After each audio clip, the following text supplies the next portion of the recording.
Hey guys, this is Aman Mittal welcoming you all to Daily News Nerds, an initiative of Prep Nerds. Today the date is 6th of May 2020 and here we shall be seeing all the important articles that an aspirant must go through from the exams perspective.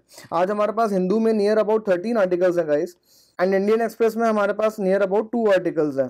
PIB से आज हमने कुछ खास extract नहीं किया है because जो भी पीआईबी में मेंशन था वो आज न्यूज़पेपर्स ने कवर किया है. Coming on to the first page of the Hindu, as we saw in the past few days with respect to the Indian diaspora which is stranded in the Middle East region, so the evacuation plans are up. Indian government plan कर रही है उनको evacuate करने का since 7th of May. और यहाँ पे हमने कल एक छोटा सा क्रिटिसिज्म देखा था with regards to the unfair and short sided approach कि जो इंडियन गवर्नमेंट है वो चार्ज कर रही है, दैट इज पेमेंट बेसिस पे इवैक्यूएशन होगा और उनको पे करना पड़ेगा not only for the travel cost but hospital and quarantine cost as well. So ये जो पेमेंट बेसिस इवैक्यूएशन है इसका काफी ज्यादा क्रिटिसिज्म भी हो रहा है और इसको जस्टिफाई भी कर रही है गवर्नमेंट. तो हम ब्रीफली दोनों ग्रुप्स के पॉइंट्स देख लेते हैं. सो जो गवर्नमेंट की रीजनिंग है वो बेसिकली ये है that the evacuation is an equivalent to a commercial service and that is why an evacuee will have to bear the cost. और वैसे भी एयर इंडिया जो है वो हाईली सब्सिडाइज्ड है and it is not profit making PSU. उसके साथ साथ जो भी प्राइवेट एयरलाइंस हैं उनमें भी गवर्नमेंट को बेल आउट पैकेजेस देने पड़ते हैं time to time. So government treasury does not have much space to accommodate for the fares of such evacuation activities. अब जो इसका क्रिटिसिज्म करने वाले लोग हैं उनका ये कहना है कि जो 1990 में इवैक्यूएशन हुआ था, जो अब तक का सबसे लार्जेस्ट इवैक्यूएशन था which was done from the Kuwait which was of about 1,70,000 Indians, तो वहां पे सारी कॉस्ट गवर्नमेंट ऑफ इंडिया ने ही बेयर करी थी in collaboration with the Air India. Second point ये है कि most of the workers in the Middle East are blue collar job workers, तो शायद उनकी फाइनेंशियल एपिटाइट इतनी ना हो कि हर इंडिविजुअल अपनी कॉस्ट बेयर कर सके. और इस न्यूज के बारे में गाइस आप ये फैक्ट जरूर ध्यान में रखिएगा कि this is gonna be the largest evacuation by the Indian government of the Indian diaspora which is to be near about 500,000 evacuatees. जो लास्ट इवैक्यूएशन था 1990 वाला वो भी गिनीज वर्ल्ड बुक रिकॉर्ड में मेंशन्ड है. तो ये इवैक्यूएशन उससे भी बहुत ज्यादा बड़ा है. It's near about 3 to 4 times then that. So यहाँ से जो हम क्रक्स निकालेंगे that we will use to criticise the India's approach towards the Indian diaspora. और आपके पास सब्सटैंशिएट करने के काफी ज्यादा एग्जांपल्स भी हैं लाइक दैट ऑफ 1990. उसके बाद आप 2011 का भी लीबिया का इवैक्यूएशन मेंशन कर सकते हैं साथ में. और सबसे बड़ा पॉइंट है कि कोविड पेंडेमिक, ये जो सिचुएशन है ये कोई रीजनल नहीं है, ग्लोबल लेवल पे है. और वहां पे जो वर्कर्स हैं वो ब्लू कॉलर जॉब वर्कर्स हैं, they don't hold much financial appetite. Coming on to the next news on the front page guys, ये बहुत important है internal security perspective से and it is TRF, a Pak ploy to avoid scrutiny says JNK's DGP. Recently Jammu Kashmir के Kupwara sector में एक terrorist attack हुआ था जिसमें senior army officers were killed. तो उस अटैक की जो रिस्पॉन्सिबिलिटी ली है it has been taken by the Resistance Front TRF. This is a new terrorist group which has emerged and it is an umbrella grouping. Umbrella grouping से ये मतलब है कि जो Lashkar Taiba that is LET and Hizbul Mujahideen वो अब इसके अंडर में आ गए हैं. So TRF is being promoted by the Pakistan and it was created last year in August में कब, जब 370 को abolish किया गया था इंडिया में. whole objective of TRS is to gain momentum on the Indian grounds using indigenous people and their emotions. so ये जानना बहुत जरूरी है कि पाकिस्तान को एक अलग से ऑर्गेनाइजेशन दैट इज TRF क्यों फॉर्म करनी पड़ी और प्रमोट करनी पड़ी और उसको एक ऐसे अम्ब्रेला ग्रुपिंग क्यों दी गई. सो द रीजन इज कि Pakistan wants to avoid the FATF scrutiny, Financial Action Task Force, जो ऑलरेडी पाकिस्तान को ग्रे लिस्ट पे लिस्ट की हुई है इस वक्त. एंड फर्दर उसके जो नेक्स्ट समिट है बीजिंग में वहां पे डिसाइड होगा कि पाकिस्तान को ब्लैक लिस्ट में करना है या फिर नहीं. और साथ ही साथ और भी जो इंटरनेशनल क्रिटिसिज्म है जो पाकिस्तान को फेस करने पड़ते हैं with regards to its terrorism approach, उन सबको अवॉइड करने के लिए TRF का फॉर्मेशन इस हिसाब से किया गया है कि वो इंडिया के लोगों को इंडियन इमोशंस को यूज करते हुए अपने एक्टिविटीज को इंप्लीमेंट करेगा. और उसको जो सपोर्ट देने वाले ऑर्गेनाइजेशंस होंगे वो LET और हिजबुल मुजाहिदीन होंगे. तो बेसिकली जो भी कश्मीर की सिचुएशन है स्पेशली आफ्टर 370 वहां पे जो भी रिस्ट्रिक्शंस लगाए गए with regards to the fundamental rights और उन सब के कारण जो वहां के लोगों में एक गुस्सा आया, the hatred towards the Indian government. So the TRF is basically trying to take the leverage of all such emotions. And the point of concern here is that the TRF is using social media to gain its ground in the Indian territory. तो social media से बहुत easy है brain washing mobilising करना, हमने अभी recent में IAS का example देखा था कि जिसने ऑल ओवर द ग्लोब कैसे लोगों को मोबिलाइज कर दिया था just by using social media. तो सिमिलरली टीआरएफ एक नया चैलेंज है इंडियन सिक्योरिटी के लिए, तो ये आपके लिए बहुत ज्यादा इंपॉर्टेंट है और इसके बारे में जो मैंने आपको बेसिक बताया वो आप जरूर दोबारा भी पढ़िएगा इसमें, and you can save the screenshot of this into your internal security notebook. Moving further to the next news which we have out here, India needs a big stimulus package, says Abhijit Banerjee. कल ही हमने discuss किया था कि India का जो physical stimulus package है that is with the name of प्रधानमंत्री गरीब कल्याण पैकेज, वो नियर अबाउट 1.7 ट्रिलियन रुपीस का है and which is about 1% of the GDP. तो सारे इकोनॉमिस्ट और जो एक्सपर्ट्स हैं उनका यही कहना है कि 1% is far too less for the economy of India size, especially when the other countries of Asia like Japan, Singapore, Malaysia have given the fiscal stimulus packages of near about 20%, 16% and 12% of their GDP. Even US has given a package equivalent to the 10% of its GDP. तो India को at least 5% तो target बनाना ही पड़ेगा which will be near about the 5 times the package जो अभी दिया था। और उस पैकेज का यूटिलाइजेशन कहाँ करना है, वो बेसिकली गवर्नमेंट स्पेंडिंग में ही करना है जो कीनेसियन इकोनॉमिक्स बोलती है। तो इसको हम एडिटोरियल पेज पे भी अच्छे से देखेंगे बिकॉज ये वहां पे भी कवर्ड है। So moving on to the next news now guys, at page number 4, Assam swine fever death toll rises. Assam में एक डिसीज का आउटब्रेक हुआ है जो कि है African swine fever that is AFS. This affects the pigs as the name suggest that is swine fever. Assam and the entire North East has extensive pig industry. वहां पे near about 21 lakh domestic pigs हैं, ये सिर्फ असम में है। और जो total industry है पूरे नॉर्थ ईस्ट की, it values near about 8,000 crore और 7 लाख फार्मर्स सिर्फ असम में डिपेंडेंट है अपॉन द पिग इंडस्ट्री। तो आप ये देख सकते हैं कि अगर AFS ज्यादा स्प्रेड होगा तो उसका इम्पैक्ट कितना ह्यूज हो सकता है। It will be in addition to the impact of the corona virus. AFS के बारे में थोड़ा सा ब्रीफली देख लेते हैं कि पहली बार कीनिया में 1921 में देखा गया था और इसकी कोई वैक्सीन नहीं है और मेडिसिन नहीं है। इसका मोर्टेलिटी रेट जो है वो 100% है। दैट मीन्स अगर किसी पिग को AFS अटैक करता है तो वो पिग की डेथ ऑलमोस्ट सर्टेन है। Moving on to the next news now, we have come to the editorial page और यहाँ पे जो पहला एडिटोरियल है that is with regard Jammu and Kashmir encounter जो अभी हमने ऊपर TRF देखा था। It names dangerous drift. तो इसका सिर्फ लास्ट के जो 2 पैराग्राफ है वहां से एक लाइन इंपॉर्टेंट है जिसमें ये कहा गया है कि JNK के रिगार्डिंग जो भी डिसीजन लिया गया था 1 साल पहले वो फ्रूट्स नहीं रीप कर पा रहा है। So the government has to change the trick and look for ways to arrest this trend. तो ये आपको बस एक कंक्लूजन प्रोवाइड करता है जो कि आप यूज कर सकते हैं। The second is mark of zero. Kerala model को अप्रिशिएट किया गया है। The steps taken by the Kerala government to contain the spread of the corona virus. Kerala में मई के स्टार्टिंग के 4 दिनों में 0 नए केसेस रिपोर्ट हुए and this is a very good progress report. Also Kerala has successfully flatten the corona virus curve. तो केरला ने ऐसे क्या इनिशिएटिव्स लिए जिसके कारण उसको अप्रिशिएट किया जा रहा है, वो थोड़ा सा यहाँ पे देखना जरूरी है। First is with regards to the Nipah outbreak. तो निपा आउटब्रेक जब 2018 में हुआ था तब भी केरला ने बहुत एफिशिएंटली काम किया था and it was able to contain the Nipah outbreak at early stage. उसी समय केरला का एंटायर हेल्थ सिस्टम स्ट्रीमलाइन हो चुका था और इस बार जब कोरोना वायरस स्प्रेड होना स्टार्ट हुआ तो the same health system which got streamline back then during the Nipah virus outbreak manage to effectively deal with the corona virus. यहाँ पे केरला के कुछ गवर्निंग मैकेनिज्म्स को भी अप्रिशिएट किया जाता है which are the result of decades old social revolution. तो वहां पे PRIs को that is Panchayati Raj institutions को शुरू से मेन स्ट्रीम किया और उनकी कैपेसिटी बिल्डिंग करी गई है जिसके कारण प्राइमरी हेल्थ केयर सेंटर्स जो हैं वो काफी ज्यादा एफिशिएंट और इफेक्टिव हैं। सेकेंडली जो कुडुमश्री योजना है जिसने सेल्फ हेल्प ग्रुप्स को काफी ज्यादा ऑर्गेनाइज किया है और एम्पावर किया है, जो उसका भी एक ये रिजल्ट है जिसको हम आज केरला मॉडल के रूप में देख रहे हैं। तो यहाँ से आपको क्रक्स बेसिकली गाइस यही मिलता है, Kerala should act as a model for the health care systems especially with regards to the primary health care centres for the entire nation. और पंचायती राज इंस्टीट्यूशंस का स्ट्रेंथन होना और कैपेसिटी उनकी बिल्ड करना कितना ज्यादा जरूरी है वो यहाँ से हमें क्लियरली समझ में आता है। Moving on to the next editorial now, जैसा कि हमने ऊपर देखा था फिस्कल स्टिमुलस की बात हो रही थी कि उसको कहाँ स्पेंड करना है, तो उन्हीं लाइंस पे ये एक आर्टिकल है जिसमें बात करी गई है boost wages to stimulate India's growth. तो इसमें बेसिकली बात ये करी है कि जब भी आप डिमांड क्रिएट करोगे so the sources of the demand should be widened और इसके लिए आपको सेलेक्ट करनी पड़ेंगी वो कुछ इंडस्ट्री जो कि लेबर इंटेंसिव है और जिनके डाउनस्ट्रीम लिंकेजेस काफी ज्यादा इंपॉर्टेंट है, लाइक फूड प्रोसेसिंग इंडस्ट्रीज। तो इस टाइप की इंडस्ट्रीज को अगर आप बूस्टअप करते हो, रूरल सेक्टर में अगर आप जाके पंप अप करते हो, for example MSME specially in rural areas, तो डेफिनेटली जो डिमांड है वो बूस्ट अप होगी और उससे कंजप्शन बढ़ेगा। जैसे ही कंजप्शन बढ़ेगा, इकोनॉमी अपने आप ही रोलिंग में आ जाएगी।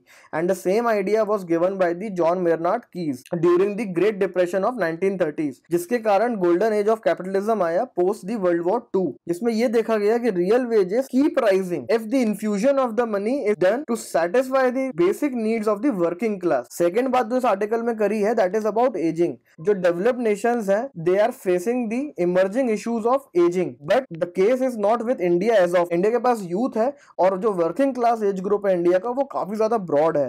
तो जब कोरोना वायरस के बाद ग्लोब फेस कर रहा होगा वर्किंग क्लास का डेफिशिएट, तब इंडिया के पास सरप्लस वर्किंग क्लास होगा और इंडिया उसको सही तरीके से इस्तेमाल कर सकता है। तो these are some of the good points with some good keywords like golden age of capitalism and widening the sources of demand, which you should try using in your answers.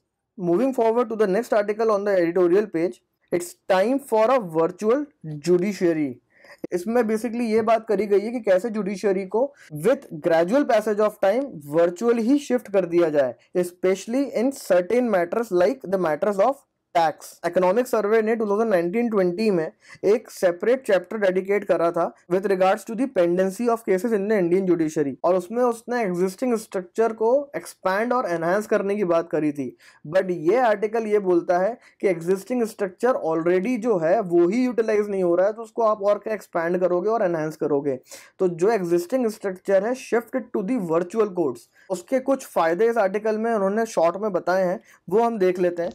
पहला यह है कि जैसे इंडियन जुडिशरी समर वेकेशंस पे जाती है और Christmas vacations पे जाती है, तो judiciary for the large number of days in an year does not function. तो अगर वर्चुअल कोर्ट्स स्टार्ट होते हैं इंडिया में, तो ये एक जो प्रॉब्लम है कि judiciary large number of days function नहीं करती, पहली प्रॉब्लम ये सॉल्व होती है। Second is with respect to the cost and speedy disposal of cases, जो कि बहुत ऑब्वियस है।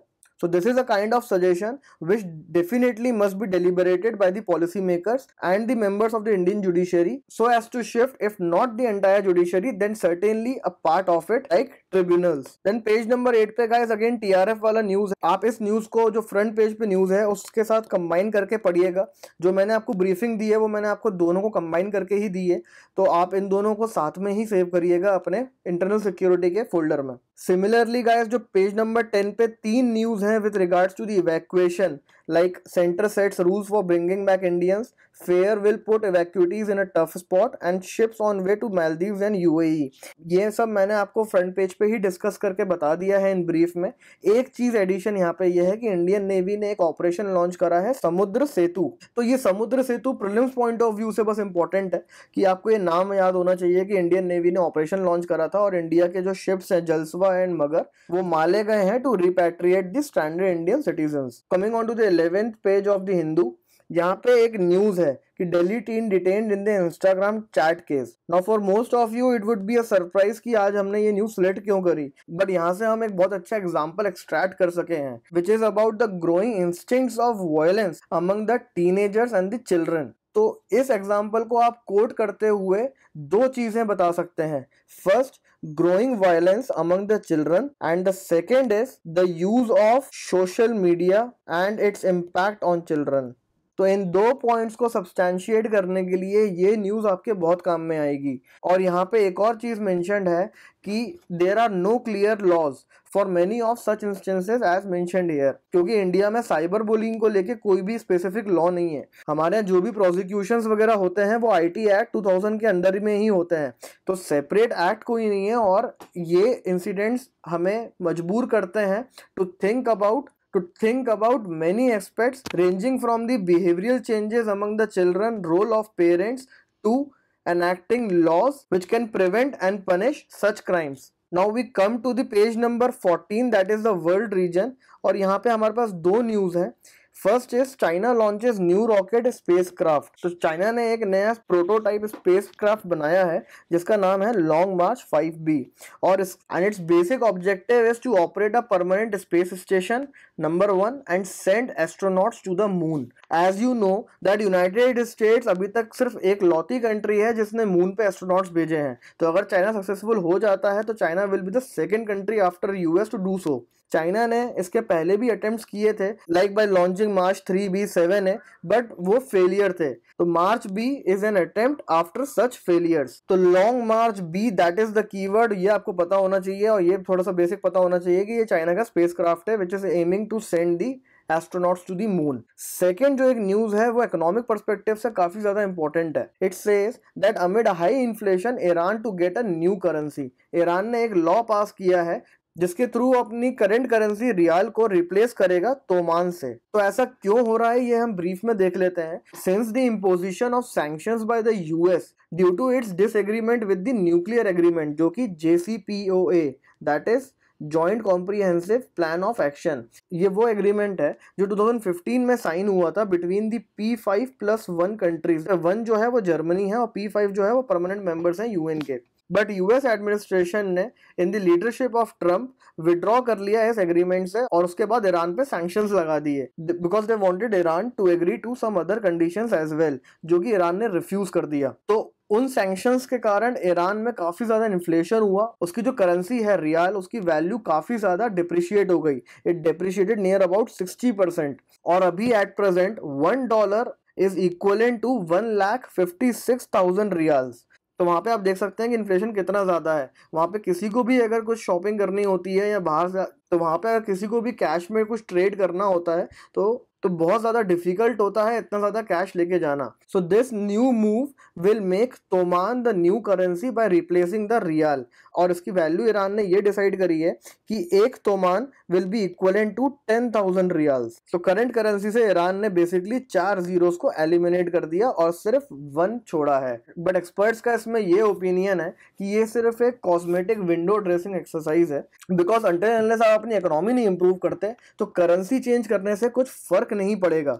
अभी भले डिवैल्यू करके आप उसको 10,000 से 1 पे ले आए, but again due to the given economic conditions in your country and due to the given sanctions, वो नई करेंसी भी डिप्रिशिएट होना चालू हो जाएगी, and the day will not be far when the toman will be equivalent again back to the rial. Countries जिन्होंने पहले अपनी करेंसी चेंज करी है, like European Union after the second world war, और रिसेंटली टर्की ने भी अपनी currency change करी है, but they have done it after changing the prevalent economic situations. और ईरान ने बिना इकोनॉमिक सिचुएशंस चेंज करे ही करेंसी को चेंज कर दिया है, तो उससे कुछ फर्क नहीं पड़ेगा, नई करेंसी भी डिप्रिशिएट होना स्टार्ट हो जाएगी। So with this news guys, we are done with the Hindu. Now let's quickly move on to the Indian Express and see 2 of the articles out there. So here we are with the first article of Indian Express, that is not at the cost of food security. Recently National Biofuel Coordination Committee that is NBCC ने ये decide किया कि whatever surplus rice is there with FCI, they'll use it for the conversion to ethanol.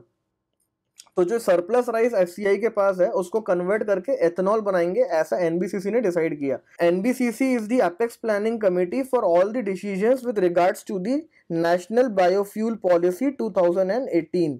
तो थोड़ा सा briefly हम इसमें देख लेते हैं। जैसे कि क्रिटिसाइज किया जा रहा है कि जो भी सरप्लस राइस ग्रेन है उसको आप डिस्ट्रीब्यूट कर दो to the migrants in spite of converting it to the ethanol. तो इसमें जो सबसे इंपॉर्टेंट है वो है नेशनल बायोफ्यूल पॉलिसी 2018, जो कि इसमें मेंशन्ड अच्छे से नहीं है, आपको वो पीआईबी से पढ़ लेना चाहिए as soon as you come on to this article.